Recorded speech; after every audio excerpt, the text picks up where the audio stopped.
आजकल हम बात कर रहे हैं भारतीय न्याय संहिता के सेक्शंस के बारे में और बात चल रही है प्राइवेट डिफेंस के बारे में कि किस तरह से प्राइवेट डिफेंस के अधिकार हमें दिए जाते हैं और कब कब दिए जाते हैं और किन किन कंडीशन में प्राइवेट डिफेंस के अधिकारों को यूज़ किया जा सकता है।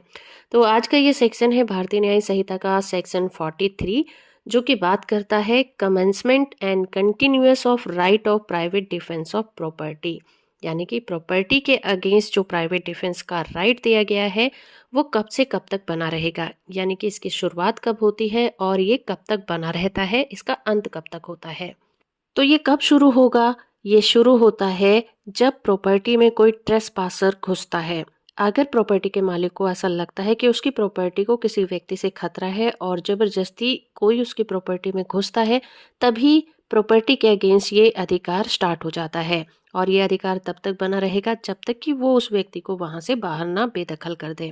या फिर किसी की प्रॉपर्टी में चोरी होती है तो चोरी के अगेंस्ट भी प्रॉपर्टी के मालिक को यह अधिकार प्राप्त हो जाता है कि वो उस चोर को अपनी प्रॉपर्टी से बेदखल करे या फिर तब तक रोक कर रखे जब तक कि कोई पुलिस ऑफिसर उसकी हेल्प करने के लिए नहीं आता है। तीसरी कंडीशन वहां आती है जब किसी की प्रॉपर्टी में कोई लूटपाट होती है, तब भी प्राइवेट डिफेंस का जो राइट है वो एक्टिव हो जाता है और तब तक एक्टिव रहता है जब तक कि लूटपाट करने वाले व्यक्तियों से उस प्रॉपर्टी में रहने वाले लोगों को जान का खतरा बना रहता है। वो उनको रोकने की कोशिश कर सकते हैं, भगाने की कोशिश कर सकते हैं अपनी प्रॉपर्टी और जान की रक्षा करने के लिए, जब तक कि पुलिस ऑफिसर ना आ जाए, जब तक कि कोई उनकी हेल्प करने के लिए ना आ जाए, तब तक ये अधिकार बना रहेगा। ये अधिकार तब एक्टिव हो जाता है जब रात में किसी के घर में गृह भेदन होता है, यानी कि लूटपाट करने के लिए कोई चोरी से ताला तोड़ के, दरवाजा तोड़ के, दीवार तोड़ के घर के अंदर घुसता है।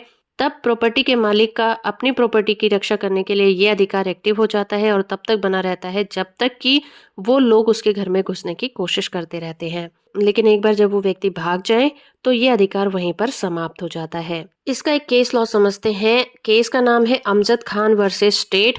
इस केस में हुआ ये था कि मध्य प्रदेश के सिंधी शरणार्थियों और मुसलमानों के बीच एक सांप्रदायिक दंगा भड़क उठा था, जिसमें कि स्थानीय मुसलमानों की दुकानें लूट ली गई थी और बहुत सारे मुसलमान उसमें मारे भी गए थे। इसके बाद इस केस का जो अक्यूज था उसके भाई की दुकान भी लूट ली गई और जब भीड़ उस अक्यूज की दुकान पर पहुंची तो अक्यूज को डर लग गया और वो अंदर जाकर बंदूक निकाल कर ले आया।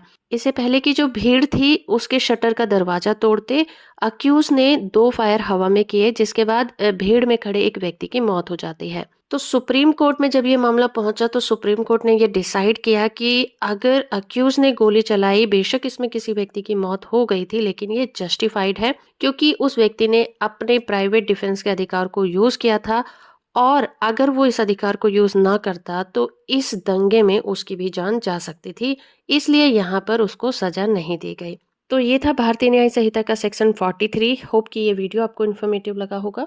वीडियो को लाइक और चैनल को सब्सक्राइब करना बिल्कुल मत भूलिएगा।